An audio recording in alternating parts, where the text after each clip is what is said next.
Hey, Mr. Doyle's class, I'm very excited to hear that you guys are doing the Right to Play lessons in the playbook and experiencing everything that great program has to offer. My name's Nick.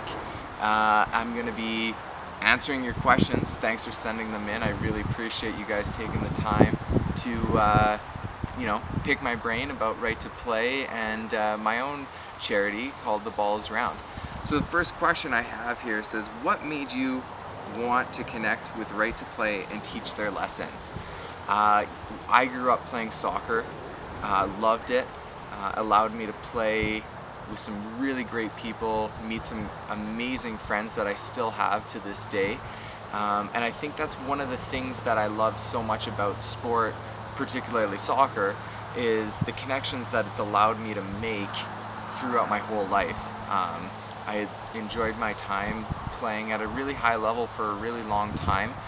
Sport allowed me to go to university and get a great education, and I've always been grateful for that. And so I try and keep that message in my teachings. So when I was at a teachers convention a few years back, I went to a Right to Play session, and I ended up really enjoying myself, and they gave me the playbook, and I was thrilled about having this great resource. I met some amazing people at that conference, one person in particular by the name of Martin Parnell. Now, Martin Parnell is an amazing guy.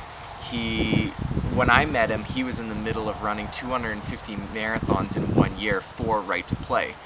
A very inspiring gentleman, and so we've connected a few times since, and we've chatted, and he's still doing some great fundraisers for Right to Play.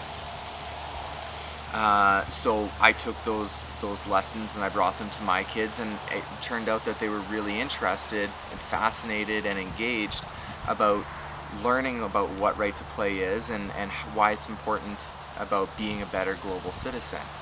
So that's been my experience with Right to Play, and I encourage all teachers and all students to learn about what Right to Play is and what they do and who they are and where they're going.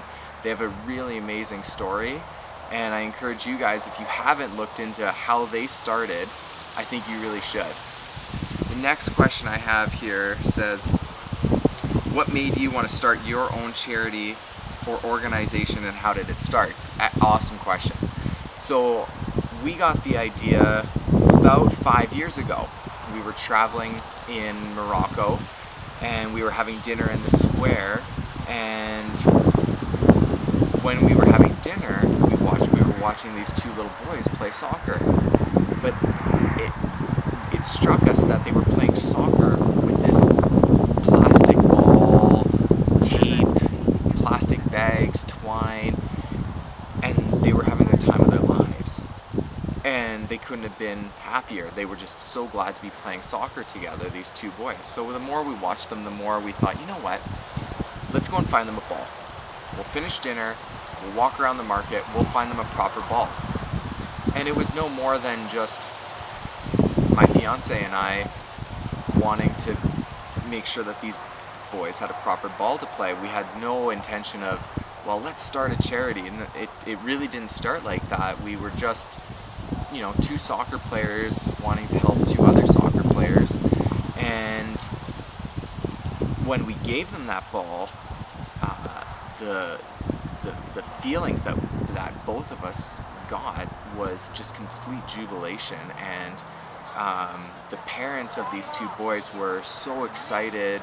The mom was in tears. The dad was so thankful and happy that these two tourists, who were seeing them for more than just shop owners and just locals, we were seeing them as humans. We were seeing them as people, initially as soccer players.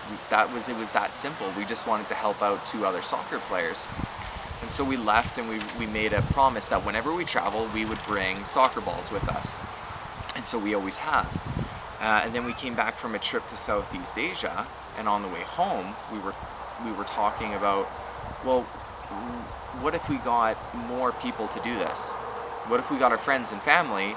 We'll buy the soccer balls, we'll fundraise, we'll buy the balls, and we'll give it to them, and they can they can experience the feeling, because up until that point, it had only been pictures on Facebook or on Twitter about me and my fiance handing soccer balls out.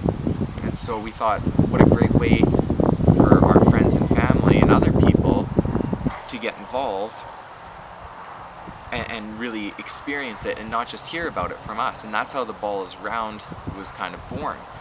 And ever since then, we've handed out over 300 balls in, I can't even remember how many countries, 33 I think.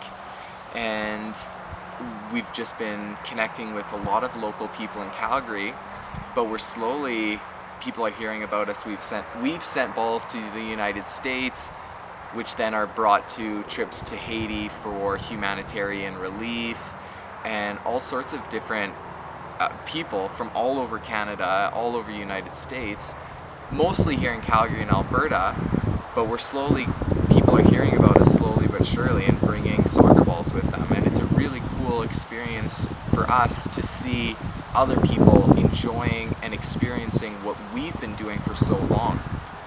And I think that's part of what makes it amazing for us, is that we're not only getting more soccer balls out there, but we're getting more people to, experience that as more than just travelers. So often we go places and we're just, we're passive beings when we're traveling, and we don't get involved. And so for someone to bring a soccer ball and give it to someone who, would otherwise not have one, it's a very cool experience. And so we're really proud to be able to share in that with people.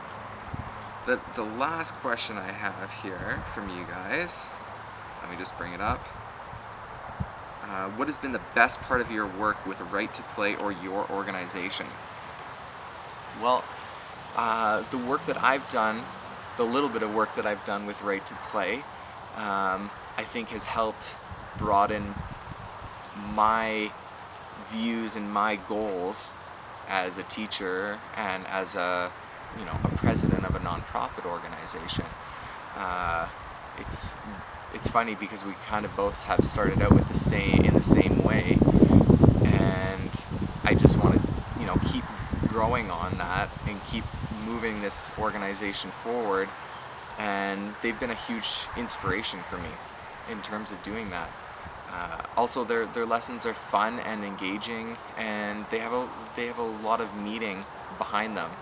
And I think that's rare to see that in phys ed. I think we too often are quick to say, well, phys ed's just playing or being active, and it is. It is. But I think it can be so much more than that, and I think Right to Play and the playbook help secure that and do that. As far as what I'm most proud of with the Ball is Round is seeing how people are hearing about us that I've never spoken to, and they know our mission. It's simple: bring a ball, one love. It's sport and soccer in particular. No matter where you go in the world, you can bring a ball and you can play.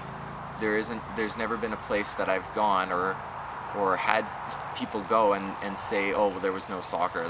That simply isn't the case. It doesn't happen.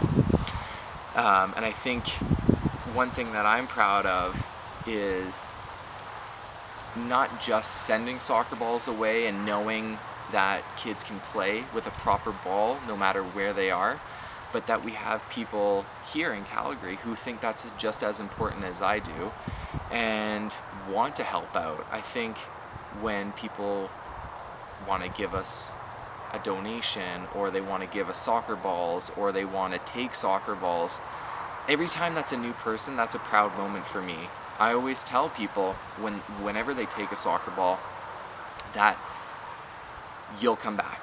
You'll do this again. If you travel and you take this ball this time, you'll come back to me, because it's such an amazing feeling seeing the looks on children's faces that have been playing with balls that have no business being on a soccer field, and you give them a brand new ball. You've changed a community. You've helped children come together and play a sport that they love, and that builds stronger communities. when you guys go outside at recess, what do? You go play with your friends. And you guys have good balls, and you have good equipment, and you have safe places to play, but that's not necessarily the case everywhere. And so these children still want to play just as much as you do, and well, they use the resources they have, which a lot of the time is plastic bags, but they still play. They still want to play.